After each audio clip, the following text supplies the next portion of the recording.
Hello, everybody. I guess that's me. Hope everybody had a great week. As you know, this is Welcome to Kingdom's Evolution. This is episode number 5,034. I want to thank Karen for my great haircut. I don't know. So my hair is like Jack Straw from Wichita. It's just when your hair goes gray, it loses all life. It's like it might as well be ash plastered together or straw. So Karen did a great job actually making my hair so it doesn't stand straight up. So let's see. We had a great week. Not a whole lot. So I don't have a whole lot on Anavex. So on Kingdom's Evolution. So Kingdom's Evolution was started because of a company called Anavex. And they have a product called blarcamesine. Blarcamesine is what's called a sigma-1 receptor agonist. So a sigma-1 receptor is basically a part of your genetic code, and not all of your cells, but most of your cells will have what's a part of the cell that's called the sigma-1 ligand. And it's basically a dormant cell. So the sigma-1 ligand stays dormant in your cell. It's just a placeholder, really, and it just stays there unless something traumatic happens. And then if something traumatic happens, it's like a triage nurse. The sigma-1 ligand comes out, makes things better, and then goes away. So what blarcamesine, what Anavex has done, is they've created an opportunity for the sigma-1 ligand, the receptors, to come out and create cellular balance and then go away. And instead of it waiting for you to get bludgeoned about the head, or something bad happened to you to where there's an emergency situation, the blarcamesine calls out the sigma-1 receptor when things were just a little bit off balance, aka dementia. It could be, so they work with Alzheimer's, Parkinson's, mild cognitive impairment, right here. And so it works with a lot of what are called central nervous system diseases.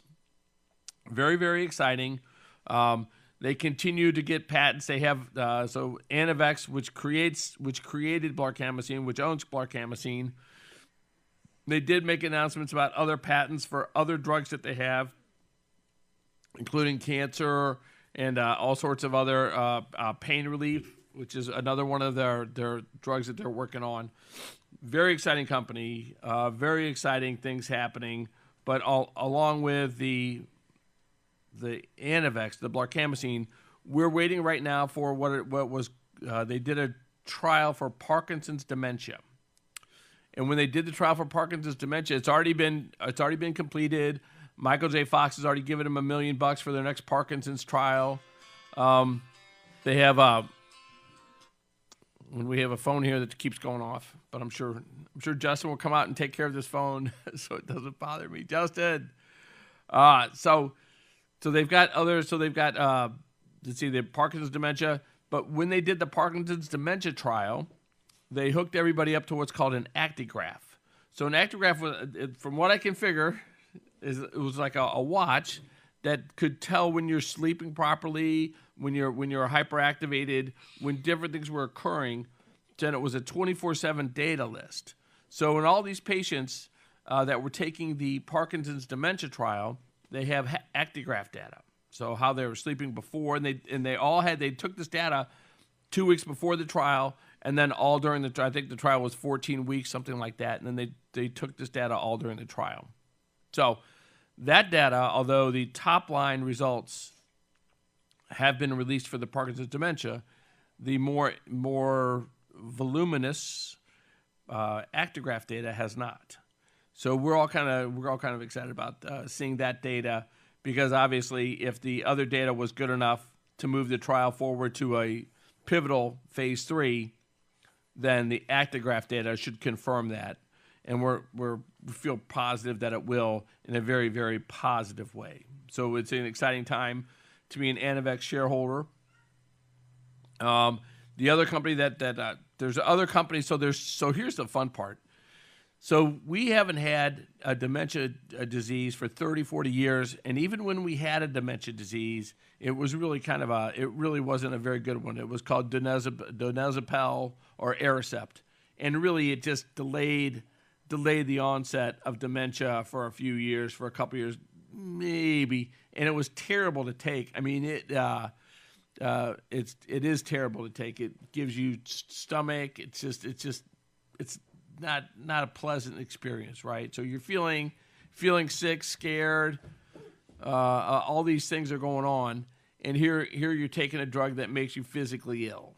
So just not a good combination. And so it's nice. So now 2021 rolls around, and there are, I think, 4 different companies now. 4 different companies that just are maybe rocking out dementia. And there may even be more. But these are the four that I follow are Anavex. And Anavex actually has 2 drugs, not just blarcamesine, but they've got another drug coming down the pipeline called A371, which may be even more powerful than blarcamesine. So let's just go with blarcamesine, which is in basically entering pivotal trials here soon. So then the next company is called Cassava. So you may have heard of Cassava, but they've just entered into their drug actually showed an increase over baseline for people that had dementia. So we're reversing dementia with Cassava. Then another drug is called a company called Anovis. So Anovis has a company that basically strips all of your nerve cells of all of the bad debris, or whatever you want to call it. I don't know what the hell you call it. But it basically strips all of your nerve cells of all of the bad entanglements and elongates everything that needs to be elongated. I can't think of the word right now.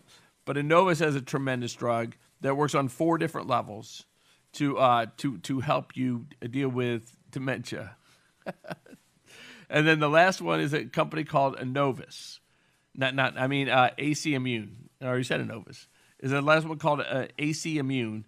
And AC Immune actually has, from what I can figure out, it actually is kind of the same treatment as Anovis, only instead of it affecting all 4 of the tau, the tangles, the plaque, what AC Immune has done is they actually have a drug that attacks one at a time. So it'll attack tau entanglements, it'll attack plaque. So it goes one at a time to attack them. So those are the four treatments. So we've gone, and all of them appear very, very effective. Okay? So that's for those of you that are afraid of dementia, for those of you that had parents that passed away from dementia, there is tremendous hope. And so Kingdom's Evolution. So Kingdom's Evolution is about this hope, and Kingdom's Evolution is about this hope, and that's what that's why Kingdom's Evolution came on. We firstly started with Anavex because Anavex was the first one in 30 years really to come forward and really break the barrier of having something. This was 4 or 5 years ago in blarcamesine when they first started their Alzheimer's trial that really started showing that they had a drug that could stop Alzheimer's, and that was miraculous. And they also had some responders that reversed Alzheimer's. So that was a very, very exciting point in time 4 or 5 years ago. And basically everything since then has confirmed they figured out how it helped people, and now they've been able to target what's called their MOA, their method of activity or mode of action. They've been able to target that to explain it, to tell people why it's working and how it's working, and where it will work and how it will work for certain people. So that's because although the sigma-1 ligand isn't it, it's kind of like we're all individuals, right? So the sigma-1 ligand is expressed differently in every individual. So some people may have more sigma-1 ligand cells in their bodies than other people. And then also some people don't express, they express different types of the sigma-1, express different types of the sigma-1. So it really makes it more difficult for some people other than others for blarcamesine to help them. So anyway, these are all things that you need to know when you're doing a pharmaceutical. They're all things that you need to know when you're going through treatments of what might work and what might not work for you. So anyway, I don't want to get too deep into the weeds on it, but blarcamesine's coming. It's going to be a beautiful thing. So I had a call the other day from somebody talking to me about buying oil notes, out of Texas. And I was like, oh, it's an interesting time to be selling oil notes out of Texas. You know, I was like, oh. And then kind of I'll put this together. So why was he calling me? I don't do investments. So I do represent a company called Cornerstone, which I don't know. I'm still in training, so I don't want to get too over the top about it. But basically, Cornerstone has a trust program that allows you to protect your assets and your family's assets through death. And what I have found, and I just confirmed it. You know, we just got confirmed today or yesterday. One of the people that I know had mentioned that his estate, his parents, his last living parent, their estate was not put into any sort of trust, and now they will have to go through probate. And just probate is just a terrible process for everybody except the attorneys, right? So you don't, when people say you want to avoid probate, it's like they mean you want to avoid probate. It's like they're not just saying it like, oh yeah, you want to try to avoid that. I know they're saying that it's like knives in the back, pins in the eye. I mean, you want to avoid probate because it is just everything becomes public. It becomes oftentimes it'll become contested. So then you've got that going on, and then that's public. And so, for families, it just makes it all the sense in the world to avoid probate. And so that was one of the things that Cornerstone will do. So I'm excited about it, and we'll see how that works out as I get more information about it. We'll talk more about it. So, but my point to all this is kind of wrapping this segment up is we're going to live longer. We're going to live longer. We're going to have more fun living longer. We're going to have all sorts of fun things helping us live longer. We're going to have blarcamesine, different drugs keeping us avoiding dementia, the dementia road. But then we're also going to have all these regenerative medicines through amniotic stem cells or different, but they're called mesenchymal stem cells. But through amniotic, through beautiful things that happen when a baby is born, that even older people can take to regen their life, or by harvesting stem cells within your own body. So we're going to really be able, as artificial intelligence helps medicine, we as human beings are really going to be able to have a better life, and I don't know what to do about this. Justin, what are we doing, man? Why is this phone going off? I don't understand. Can you? I don't understand. I don't need it, please. Thank you. So, but I don't know how much longer we're going to live with that phone going off when I'm trying to talk. So, I don't know if anybody else out there has ADD, but man, trying to stream a conversation while phones are going off is not easy. It's like, oh, a phone. I better answer that. So anyway, so we're all going to live longer, and then how are you going to enjoy that? So two things obviously come to mind. Is like, one, you've got to make your money last longer. You're going to have to work longer. You're going to have to figure out how to have your money create money. You got to figure out an income stream from your money, because as you grow older, obviously that window of things happening to you while you're growing older versus income stream, you better figure that out. You better have a plan for that, which of course I don't, but you better, but you better have a plan for that, because you're going to need one. And then, and then just plan on to enjoying it.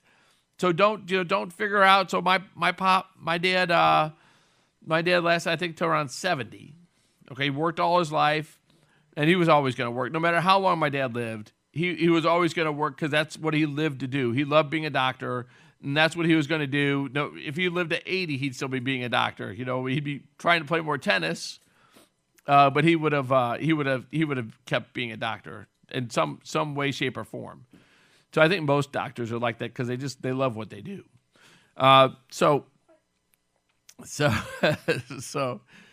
what what are you going to do as you grow older? And a lot of times when you're over 70, a lot of opportunities or income opportunities are very difficult to be a part of, because younger people like dealing with younger people. So some people have the assumption as you grow older, 70 plus, that you're not going to be as active, or you're planning for different things. So it's going to be kind of a mindset that the elderly are going to really have to kind of figure out a way to be an active part of the economy, and an active part of their building their income and their retirement years, because their retirement years really aren't going to be retirement years. They're going to be different activity years, and we are going to have to figure out how to make those active and fun, and it's going to cost money, right? So you better figure out how to generate that income as you grow older, and as some of the more traditional ways of creating income, jobs, working for other people, become less you're less able to get to those jobs because you're older. All right. So start, not that you don't have enough on your plate, but you better start thinking about that. All right. So next segment we're going to talk about our federal government. We're going to talk about FBI Director Christopher Wray went before Congress, and he spoke a little bit. And so we're going to take it. We're going to listen to some music, and then we'll come back and we'll listen to what Christopher Wray had to say about the Capitol riot, the Capitol protest, and we'll see what he had to say about Antifa and the Capitol protest. But right now, I want to listen to one of my favorite songs, which apparently nobody else wants you to hear. How the hell do we go from election day to election week? The posters got it wrong again. They must have been confused. But I tell ya, I about shit myself when I turn on the morning news. Cause they found ballots full of ballots at 3 a.m. all the way from Georgia to Michigan. They took the caps off of their Sharpies and they filled them fuckers in. All those pallets full of ballots, all for Joe Biden. Well, isn't that sweet? He got just what he needs. They found just enough folks to get Sleepy Joe in the lead. He said, come on, man, I hope you'll be a good sport. that shit, I'll see your ass in court. Bring those pallets full of ballots you found at 3 a.m. all the way from Georgia to Michigan. They called Arizona early, and the only way to win is the pallets full of ballots all for Joe Biden. Somebody better wake him up, so that Joe is sleeping in. To tell the truth, I think he forgot he was running for president. But it doesn't matter, 'cause they found pallets full of ballots at 3 a.m. all the way from Arizona to Wisconsin. They want us to bend over so they can fuck us again. There's pallets full of ballots, that's the only way they'll win. There's pallets full of ballots, all for Joe Biden. God bless Donald Trump. I love the way how that song ends. God bless Donald J. Trump. And God bless Donald J. Trump. So I'm going to talk. I don't want to get.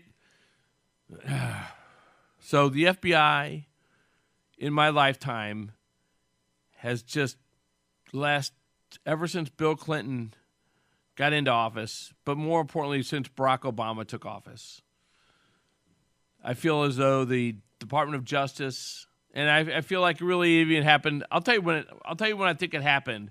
When Vince Foster was killed. When Vince Foster was killed, I believe by the Clintons, or had the Clintons had him killed. If you don't remember, so some of you probably are younger. You don't remember who Vince Foster is or was. So Vince Foster was a very successful, very brilliant attorney who made the unfortunate decision to help the Clintons. And he helped them down in Arkansas, and then when they came to D.C., he came with them. There were some rumors that Vince Foster and Hillary Clinton were amores, because obviously Bill Clinton was busy with Monica Lewinsky and others in the White House. 19-year-old Monica Lewinsky in the White House. So for some reason, So Vince Foster, apparently there were other shady dealings that the Clintons were involved in on the real estate basis, which Vince Foster was aware of. So we don't know why Vince Foster may have been killed. They said Vince Foster committed suicide and moved his body to a park in Washington, D.C. somewhere. So somehow, after shooting himself in his office, he moved his body to a park in D.C., and they investigated it, just like Epstein. They investigated it, and he didn't commit suicide. No, he committed suicide. He was able to. Anyway, he was a father too. I think he had two beautiful children at the time. But the Clintons were deep into an investigation over some of their Whitewater real estate dealings. And it was really crunch time, and we, like again said, we don't know what the motivation was for Vince Foster being killed, but he was killed, and nothing ever came of it. Nothing ever came of it for the Clintons. Well, you see, I mean, the Clintons could basically do anything, right? So Bill Clinton flew on the kitty rape express with Epstein like 20-something times. He's still a hero to the Democrats. He's still a hero. George Bush and Jimmy Carter get on stage with Bill Clinton. Like what? Andrew Cuomo is still a hero. He's killed 10,000 plus elderly in New York, but he's still a Democrat hero. It's just it's like, so the thing that kind of strands together with the Democrat Party is death. If you're successful at death, either through abortion or through sending sick elderly people back into nursing homes, or by eliminating people that might testify badly against you, it seems that they have that down, right? And so you can imagine some of the people in D.C. Are scared about saying things, because so many people like Seth Rich, Epstein, Vince Foster, people of high profile. So you can imagine if you're a low profile person in D.C., your life really doesn't mean a whole lot. It doesn't. It doesn't. Because if they can take out a Vince Foster, if they can take out Epstein, if they can take out Seth Rich, where it's really pretty obvious who and why they're being killed, and they can get away with it, then man, what is your life worth? Right? Look at the way they've attacked Trump over Russia. Nobody paid a price for that. Nobody went to jail. Hell, half the people got promotions. This one of the people just got promoted in the Biden administration that was part of the lying about the FISA warrants. I mean, it's terrible in D.C. It is terrible. And I walk into this because I kind of want to say, like, okay, so why is it so terrible in D.C.? It's like, well, let's get to it.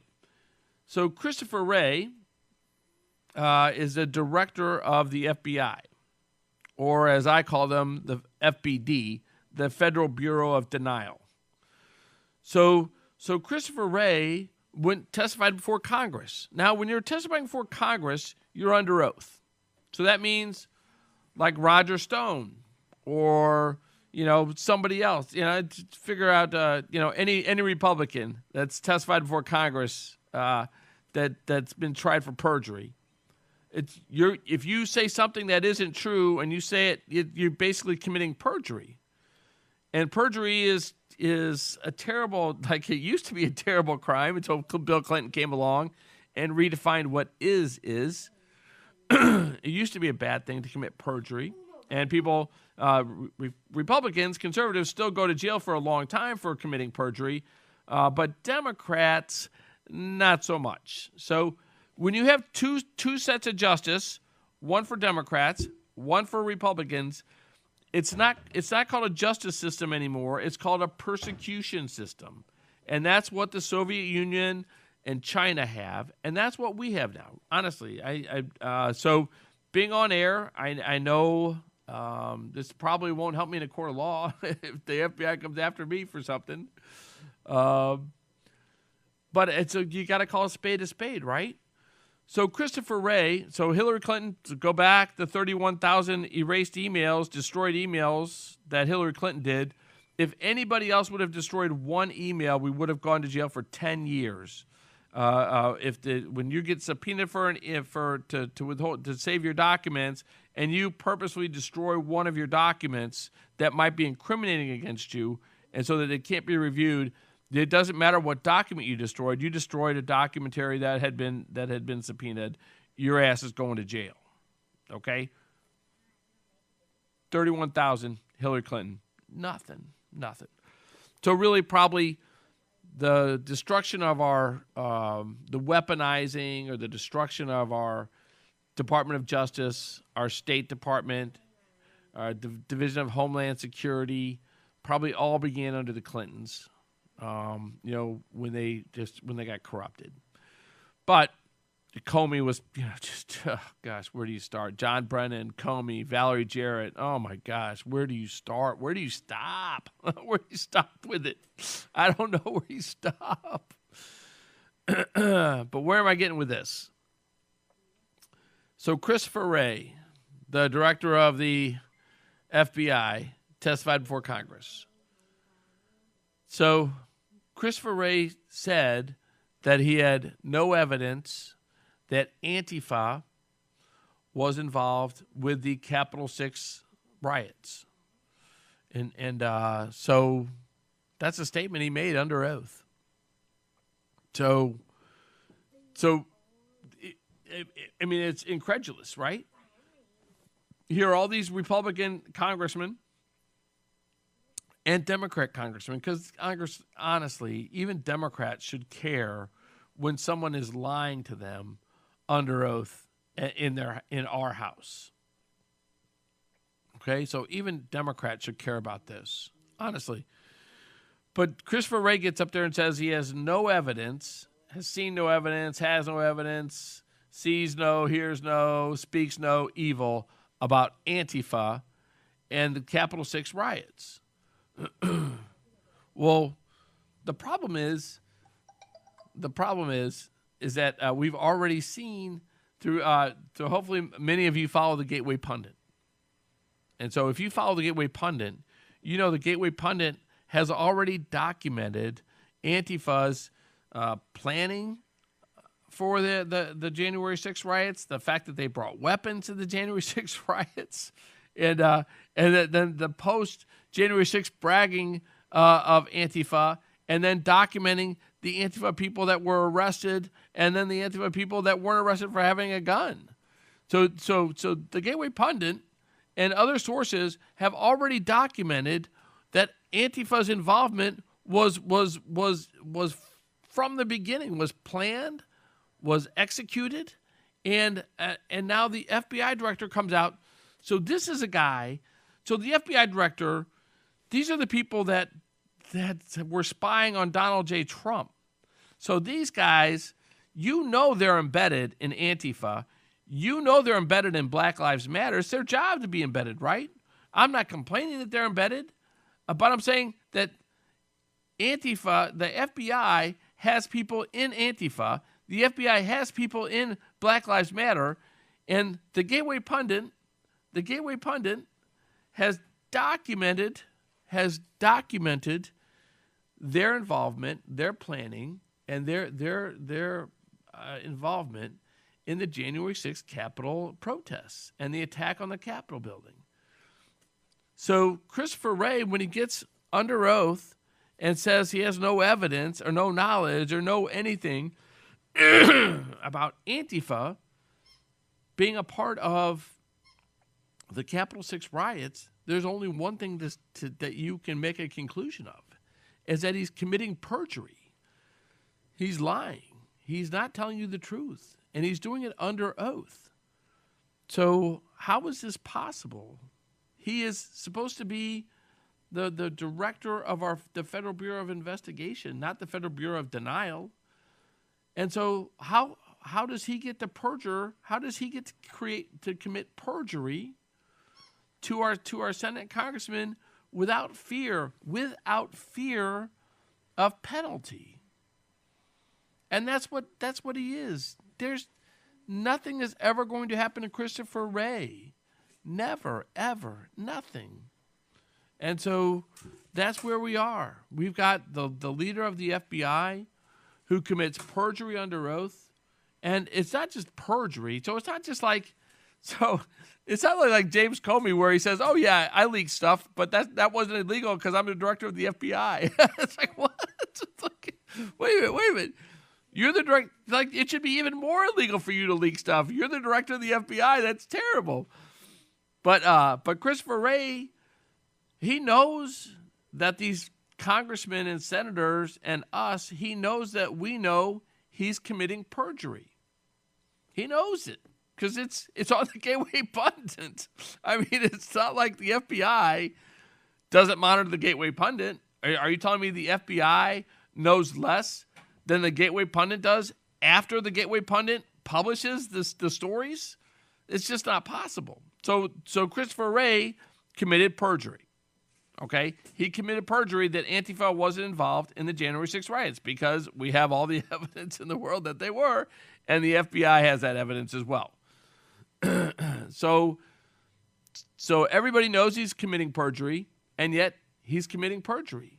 So he can at least have the honor of only lying to us about things that we don't know.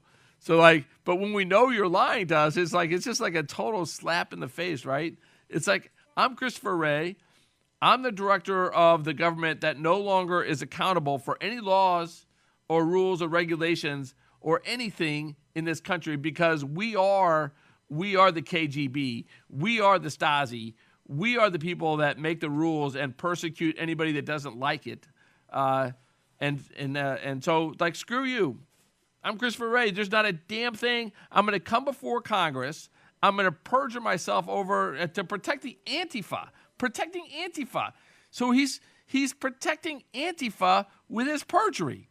Why is the director of the FBI protecting Antifa with perjury? Right? Why? Why would he do that? But he does it. He did it. And he's going to continue to do it. And it takes me back. Most of you guys won't remember. Most of you guys will not remember this. And I don't have it in front of me, so you can Google it. You can Google it. But a while ago in Texas, they had a Draw Muhammad contest. Maybe some of you older people will remember this. A while ago in Texas, they had an annual Draw Muhammad contest. Okay, so in a building in Texas, I think it was Dallas, but I'm not 100% about Dallas, but I think it was Dallas. They had all around the country, people came to do a cartoon of drawing Muhammad. Okay, because it was anyway. It was a freedom of expression celebration, and they had this contest, and the contest was being held at it was a gun show. It just happened that they had a gun show at the same time they were having the Draw Muhammad contest, in case anybody had bad ideas. So, a ton of conservatives were there at this convention center. So the thousands and thousands of people were there. Now, so what would this be the perfect target for, right? The perfect target for an Islamist terrorist to try to kill people that were, in their minds, drawing Muhammad. Well, not in their minds, but that were actually drawing Muhammad, because if you're an Islamist, that's a killable offense, drawing Muhammad. So they had some extra security, not a lot of extra security, but they probably hired a couple police officers to be on duty, and just to stand outside, because of what they were doing with the Draw Muhammad contest. And I know this is I wasn't going to go. I would have refreshed my memory on this, but I wasn't going to go. But here I am going over it again, because it really hit home with me. And this was a long time ago. But since 2000, since 9/11, probably within the past 10 years. So the FBI, there were two Muslims, Islamists, that were going to go to this convention center in Texas and kill everybody. They had multiple guns in their trunks. They loaded them up. I mean, they were loaded to kill hundreds of people at this convention center. And you're like, Joe, it's like, where are you going with this, Joe? I mean, we were talking about Christopher Wray, the FBI, protecting Antifa, and now you're going to some Draw Muhammad contest a decade ago. I mean, where the hell are you going with this? The FBI had an informant. The informant was in touch with these two Islamist terrorists. And I don't know if he was a full-time FBI agent or undercover FBI agent or just an informant. I don't know. I don't know.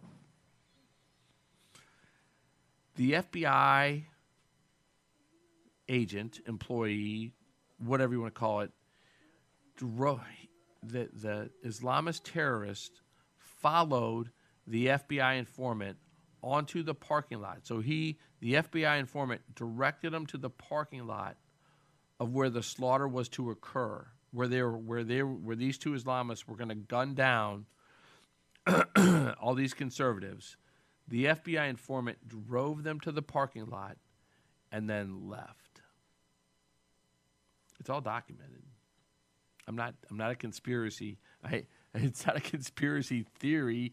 It's a fact. You can look it up. Draw Muhammad contest, Islamist FBI agent or informant. And then he left, or she left. That was it. The FBI says that they somehow sent a memo to somebody, saying there might be something going on at the Draw Muhammad contest, right? So they gave themselves some sort of plausible deniability out that they didn't tell anybody that this was going on. So why isn't this one of the great American tragedy stories that you hear about, that you know about, from Islamists killing a bunch of Americans? because there was one police officer, there was one American hero that was outside that auditorium. And when these two Islamists started coming at the auditorium, this American hero shot them both, killed them both, saved all those people inside, and and here we have the FBI perjuring themselves for Antifa. And a decade ago, they drove ISIS players onto a parking lot to slaughter conservatives. And now the Democrat Party is calling Trump supporters terrorists. And these are dark times, ladies and gentlemen. I don't know if we all fully understand how dark these times are. I am praying for our country. I'm praying for our leadership. I am praying that they don't do anything terrible to the Trump family. And then I'll get off this segment. But I've got one last area that, if you all aren't following it closely, you probably are not aware of it. But there have been two people that the FBI has arrested. One, let me back up. So one, I believe, was held by the Capitol Police. So there was a transgender Trump supporter, I believe it was an Oath Keeper, and he was he thought he was helping with security, or she thought she was helping with security, and she did make the mistake of going into the Capitol building. I mean, so I don't want to make excuses for people that went in the Capitol building. But I guess I'm going to. The people that went in the Capitol building that were Trump supporters didn't go in there tearing shit up. And oftentimes you look at the videos and they stayed between, like, if there were red carpet lines, like they used in theaters, like these red ropes, they were staying in between the red ropes going through the Capitol building. I know it's not funny, but it was more like a tour. It was like the worst violent assault insurrection ever, because nobody brought any guns except Antifa. Oh man, they did. I don't think they recovered one weapon at the Capitol riot, at the protest. Not one weapon. So how is this an armed insurrection? Was the flag that Ashley was holding, was that their weapon? The United States flag or Trump flag, that was the weapon. That was the armed insurrection. They brought flagpoles. Really? That's their armed insurrection. But there have been, at least documented, that I've seen, two people that have been tortured. So let me stay on this. So this transgender person admitted that they entered the building. Okay, they admitted that they entered the Capitol building. They were stripped naked, and this is documented as well. So they were stripped naked, held in a cell by themselves for 4 days without the lights ever going out. So naked, in a cell, in a room, cell, wherever, with the lights on for 4 days straight. Okay, so we couldn't do waterboarding to terrorists, but that's torture. So will the people that did this torture to this transgender person that was a Trump supporter, will they ever be held accountable? Will they ever be tried for torture? Will anything ever happen to them? So it seems like the people that are on the side of the government right now, that are for making the government bigger, more powerful, stronger, they can basically do anything they want to people and pay zero price for doing terrible things. So that's why we have the Constitution, see? Because the Constitution is to tell the government there's some things that they just can't do to you. No matter what, they can't do them to you. And that there's a standard, and that even the government employees are still Americans and are still held, they still have the same rights as you, but they're still held to the same accountability as you, as people, as citizens. So, but right now, what is painfully obvious is that the people of the government are not living. They are not American. They don't consider themselves Americans anymore. They consider themselves above Americans. They are special Americans. They are party Americans.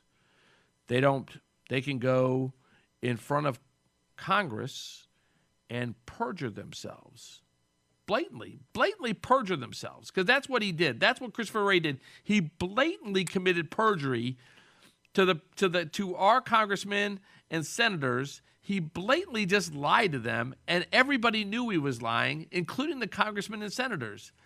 And your Senator Blunt basically is part of it. I mean, he basically agreed with them. Republican Senator Blunt was just like, "Yeah, we need more troops in the Capitol." It's like, what? It's like, I thought the military was supposed to stay out of domestic disputes. Not for Blunt, they don't. Oh my gosh. So I think that's part of that's the problem. Are that the government employees right now, from IRS to FBI to DHS, there's no accountability. They're not accountable. An illegal alien has more protection than you do. An illegal alien has more rights than you do as an American citizen. It's just it is. And the people that have the most rights of all, of course, are government employees. FBI, IRS, DHS, DEA, BATF. I mean, these guys are like, they're walking. You can't touch them. You can't touch them. They're on their own set of rules, and their own rules are like they can do anything they want to a Trump supporter. Torture. That was just one example of torture. And they held another guy, I think, for 24 hours, lights on. But torture is you can be tortured now. The federal government can torture you as long as you're a Trump supporter, and they can. And there's not a damn thing that's going to happen to the people that torture you. And there's nobody right now that has the balls or the whatever else you want to call it, the chutzpah, to make them stop. So this is a terrible place for our country right now. It is just terrible. And I am so deep in prayer for all these people that are in the government. It's like, you are in America. You're an American. You are no better than the person you're torturing. You're no better than them. You're no better than that transgender Trump supporter that you got the lights on for 4 days. And if you think you can get away with being inhumane to people just because they support Trump, what do you think is going to happen down the road if somebody that you come across you disagree with, or that somebody that does something to your child and they're a party member and they're part of the can't get in trouble class? What are you going to do then? Do you think you're going to get justice when you put somebody naked in a room for 4 days and keep the lights on? You think you somehow, when something bad happens or bad people are doing something to you, that somehow, if they're a party member, what's going to be your recourse to justice? You won't have any. That's why we have the Constitution.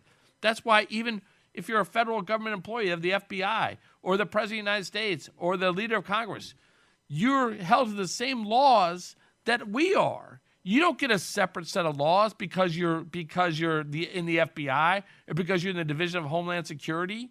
You don't get to live by a separate set of rules than us. But here we are. Here we are. They are. And what are you going to do about it? What are you going to do about it? Because Nancy Pelosi and these Democrats just passed a rule trying to institutionalize their vote cheating. So they don't want to give up Congress. They don't want to give up the party is trying to institutionalize their cheating. And they might be successful at it. I don't know. I mean, because the perfect example, and then I'm going to end the show here a little early. But a perfect example is in the state of Missouri. We've got a Republican governor and a Republican state Senate and a Republican state Congress. And yet we still have Dominion voting machines. We still have Dominion voting machines in the state of Missouri. How is that possible? I mean, how? How is it possible? Call your senator. Call your state congressman. Get these Dominion voting machines out of our state. Call the governor. And I will end it with this. Vitamin D3, ionic zinc, ivermectin. If you get sick, ivermectin. Get your doctor to get you ivermectin quickly. Ivermectin and zinc.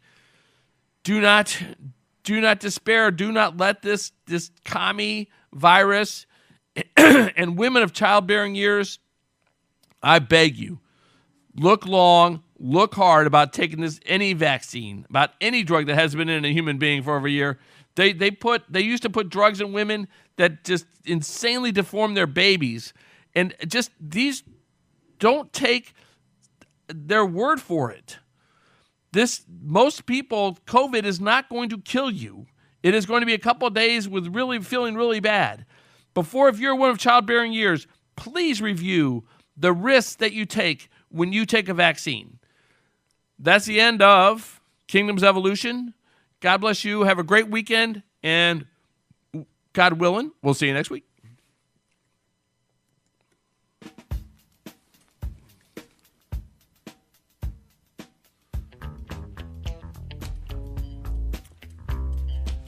All right, Bubba. There's mosquitoes on the river, fish are rising up like birds. It's been hot for 7 weeks now, too hot to even speak now.